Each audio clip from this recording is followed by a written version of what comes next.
তৃণমূল নেতার বাড়িতেই SIR form আর SIR form বিলি করা হচ্ছে কোথায়? তৃণমূল নেতার বাড়িতে। ভগবানগোলায় বিএলওর বিরুদ্ধে চাঞ্চল্যকর অভিযোগ। ভগবানগোলার ৬২ নম্বর বিধানসভার ৭০ নম্বর বুথের ঘটনা। সরাসরি চলে যাব, প্রণব বন্দ্যোপাধ্যায় রয়েছে আমার সঙ্গে, প্রণবের সঙ্গে কথা বলবো।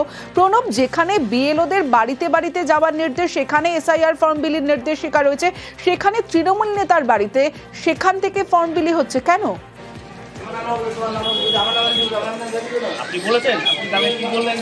একদম সেই প্রশ্নটাই দেখা দিয়েছে এবং যে তৃণমূল নেতা যে মনিরুল ইসলাম, তারই বাড়িতে গিয়ে যে বিএলও দায়িত্বপ্রাপ্ত যিনি রয়েছেন সোহেল হোসেন, তিনি আজ সকালবেলাতেই সেই বাড়িতে যান এবং সেখান থেকেই তিনি ফর্ম বিলি করতে শুরু করেন এবং সাধারণ বেশ কিছু মানুষজন তখন তার প্রতিবাদ করতে শুরু করেন এবং সঙ্গে সঙ্গে যে বিডিও রয়েছেন তার কাছে অভিযোগ জানান। এই বিডিও অভিযোগ পাওয়ার পরেই কিন্তু তাকে সঙ্গে সঙ্গে বিডিও অফিসে ডেকে পাঠানো হয়। যদিও যিনি এই অভিযুক্ত যে বিএলও রয়েছেন সোহেল হোসেন, তার দাবি যে বেশ কয়েকটি ফর্ম খালি মাত্র বিলি করা হয়েছিল, দেওয়া হয়েছিল এবং যে যারা আশেপাশে রয়েছে সেখানেই দেওয়া হয়েছে, অন্য কোথাও দেওয়া হয়নি।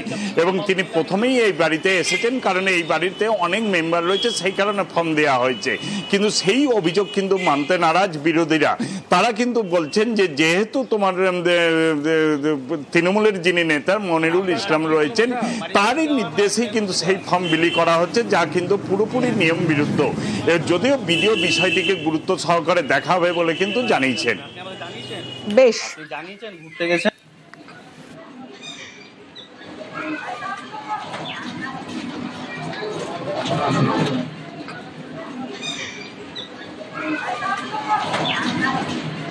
আপনার কাছে এখানে বুথের টিএমসির বুথ সভাপতি এবং ওই বুথেরই বিএলএ টিএমসির, তার বাড়িতে বসে টোটাল ফর্মগুলো বিতরণ করা হচ্ছে। তা আমরা সেখানে গিয়ে প্রতিবাদ করাতে উনি আমাদেরকে উল্টাপাল্টা কথা, আমরা যখন বিডিওকে কমপ্লেন বলছি, বিডিওকে কমপ্লেন করছি বা এআরওকে জানাচ্ছি, উনি তা সত্ত্বেও কোনো কথা শুনেননি। সেটা আমাদের প্রশ্ন যে আপনি বাড়ি বাড়ি গিয়ে ফর্ম বিতরণ করেন, আপনি কেন বিএলএর বাড়িতে বসে এবং বুথ সভাপতির বাড়িতে বসে আপনি ফর্ম বিতরণ করছেন? আমার যদি বুথ সভাপতি যদি তৃণমূলের হয়, তো ওনাদেরও বুথ সভাপতি আছে বা থাকতে পারে, ওদের দলের হয়ে কেউ কাজ করছে না, বুথ ফাঁকা। সেখানে আজকে মানুষের বিএলও যিনি আছেন সরকারিভাবে, একটা মানুষের পক্ষে সব বাড়ি সম্ভব না, বাইরে থেকে এসে মানুষের বাড়ি চেনা সব সম্ভব না। হয়তো জানতে চেয়েছেন, বুঝতে চেয়েছেন যে কার বাড়ি কোনটা, কোথায় কি ব্যাপার। তো এইটা একটা বিষয়, একটা উদ্ভ্রান্তের মতো কথাবার্তা, প্ল্যানফুলি একটা ষড়যন্ত্র। আপনি আমাকে জানাবেন তো, আমরা তো আছি বিএলএ নাকি, আপনি আমাকে জানাবেন তো বেরোচ্ছি। আপনি বলেছেন, আপনি তাহলে কি বললেন যে পুরো ফর্ম পেলে আমি বেরোবো?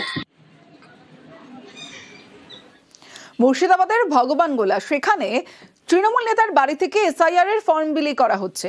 আবার আরেকটা খবর দেখাবো, একই জেলার কিন্তু শামশেরগঞ্জে বাড়িতে গিয়ে নয়, স্কুলে ফর্ম বিলি করা হচ্ছে।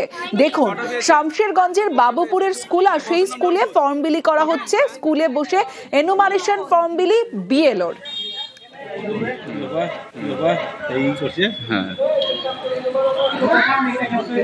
আপনি কি বিএলও? বলছি ফর্ম দিতে বাড়ি বাড়ি যান না? আমরা তো সম্পূর্ণ পাইনি দাদা। হ্যাঁ, আমরা তো সম্পূর্ণ ফর্ম পাইনি। কটা পেয়েছেন? কটা পেয়েছেন? এটা কত নম্বর বুথ? কত নম্বর? হ্যাঁ,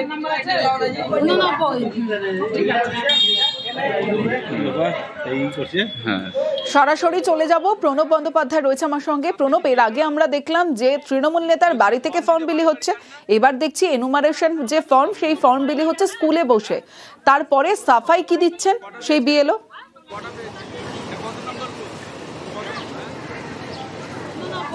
দেখো, এই 89 নম্বর বুথের যে শামশেরগঞ্জের 3 পাকুড়িয়া পঞ্চায়েত রয়েছে, সেখানকার বাবুপুর, সেই স্কুলের মধ্যে বসে যিনি বিএলও রয়েছেন আঙ্গুরা খাতুন, তিনি তার স্বামীকে পাশে বসিয়ে সেই ফর্ম বিলি করছেন এবং এলাকার মানুষরা সেই ফর্ম নেওয়ার জন্য রীতিমতন হুড়োহুড়ি শুরু করে যায় এবং তারাই কিন্তু অভিযোগ করেন। এবং আঙ্গুরা বিবির অভিযোগ যে যেহেতু তিনি ফর্ম প্রচুর পরিমাণে পাননি, যতটা প্রয়োজন ততটা পাননি, সেই কারণে তিনি এই স্কুলে বসেই ফর্ম বিলি করছেন, কিন্তু বিডিওর কাছে যে এই অভিযোগ এসেছে, বিডিওর সঙ্গে সঙ্গে এবং শামশেরগঞ্জ থানার পুলিশের ব্যক্তিরা এসে কিন্তু সেই ফর্ম বিলি করা বন্ধ করেন।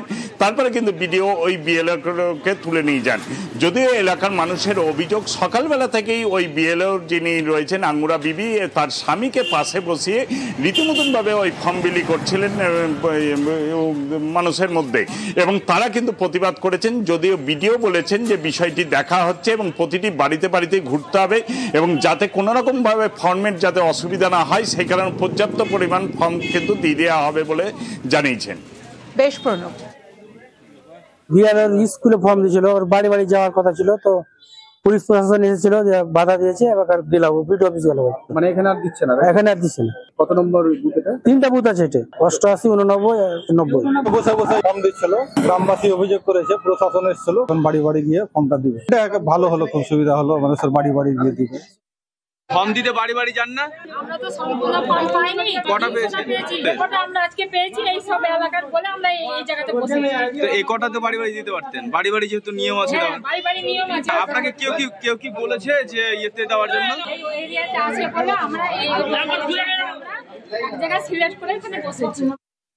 আপনার ওয়াইফ হচ্ছে এখানকার বিএলও, আপনার ওয়াইফের সঙ্গে ছবিতে আপনাকে দেখা গেল। আমি আমার ওয়াইফকে রাখতে এসেছিলাম। আরেকজনকে দেখা গেল এখানকার বুথ সভাপতি। বুথ সভাপতি ছিল, আর ওই বিপক্ষ দলের এজেন্ট ছিল, যারা এজেন্ট থাকে তারাই ছিল। সব পার্টির দলের ছিল, পার্টিরই এজেন্ট, সিপিএম, কংগ্রেস, সবাই ছিল। হঠাৎ করে বন্ধ হয়ে গেল, কারণ শান্তিভাবে এখন কি অবজেকশন করেছে জানি না। এখন ব্লকে ডেকেছে, উনি গিয়েছেন, বিএলও সাহেব ব্লকে গিয়েছে। একটা প্রাথমিক স্কুল, আর যে প্রাথমিক স্কুলে মাত্র 2জন শিক্ষক, কিন্তু 2জন শিক্ষকই বিএলও, আর সেখানে কোনো অশিক্ষক কর্মীও নেই। তার মানে ভাবুন সেই স্কুলের অবস্থা এই মুহূর্তে কি। লাটে পড়াশোনা স্বাভাবিকভাবে বিএলও শিক্ষক। আমার সঙ্গে শুভদীপ রয়েছে। শুভদীপ, খুব স্বাভাবিক 2জন শিক্ষক দুজনেই যদি বিএলও হয়ে যান তাহলে কারা পড়াবেন? কোনো অশিক্ষক কর্মী নেই সেই স্কুলে। কতজন পড়ুয়া, অভিভাবকরা কি বলছেন, এবং যে 2জন শিক্ষক বিএলও হয়েছেন তাদের কি বক্তব্য? একেবারেই দেখো, একদম বাস্তব সমস্যায় পড়েছে গোঘাটের যে বেলে কুসুম প্রাথমিক বিদ্যালয় রয়েছে, সেখানে এই মুহূর্তে কিন্তু 50 জন পড়ুয়া পড়াশোনা করে, কিন্তু দুজনেই শিক্ষক, একজন প্রধান শিক্ষক এবং সহশিক্ষকরা দুজনে মিলেই কিন্তু স্কুল চালিয়ে আসছিলেন এতদিন। কিন্তু তাদের দুজনেরই যেহেতু নির্বাচন কমিশন থেকে বিএলও ডিউটি দেওয়া হয়েছে, এর ফলে কিন্তু তারা স্কুল খুলতেও বাধ্য হচ্ছেন, কারণ নির্বাচনের ডিউটি তাদেরও করতে হবে, স্কুলও খুলতে হবে। এর ফলে ঘুম থেকে উঠেই কিন্তু তাদের বিএলওর কাজ করতে হচ্ছে, তাদের যেটা বক্তব্য। এবং তারপর স্কুল করে আবার স্কুল ছুটির পর তারা আবার বিএলওর যে কাজ, বাড়ি বাড়ি ঘুরে যে সার্ভে করা, সেই সার্ভে তারা করছেন। এর ফলে সমস্যায় তো পড়তেই হচ্ছে।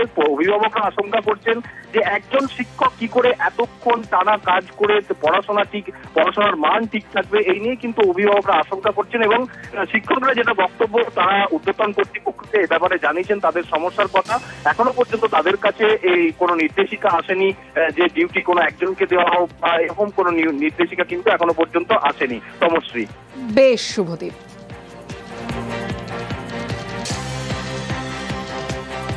যে আমরা তো স্কুল তো করতে বাধ্য, তাছাড়া আমরা সকাল থেকে আজকে ফর্ম বিলি করেছি, আবার স্কুল টাইমে স্কুল আসছি, আবার স্কুল থেকে বাড়ি যাওয়ার পর আবার আমরা ফর্ম বিলি করবো। হ্যাঁ, এভাবেই আমাদের একটা চাপের মধ্যে তো আছি অবশ্যই, কারণ হচ্ছে যে স্কুলের কাজ করতে হচ্ছে, তাছাড়া বাড়তি একটা কাজ করতে হবে, এবং এই কাজটা আমরা করতে বাধ্য। সেক্ষেত্রে তো একটা বাড়তি চাপ আছে। হ্যাঁ, দুজনেরই নাম এসছে, দুজনেরই বিএলওতে ডিউটি আছে। স্কুল বন্ধ করা যাবে না, কারণ ওনারা তো অন ডিউটি দেননি। ভিডিওগতভাবে এবং ব্লক প্রশাসনগতভাবে ওনাদেরকে বার্তা পাঠিয়েছি যে আপনারা এসআইয়ের কাজটা যেমন করতে হবে, আবার স্কুলের পড়াশোনার দিকটাও আপনাদেরকে লক্ষ্য নজর রেখে যাতে করে স্কুলের পঠন পাঠনটা কোনো রকম ভাবে ব্যাঘাত না ঘটে, সেই দিকটাও লক্ষ্য নজর রাখতে হবে। সেই মোতাবেকই কাজ করছে।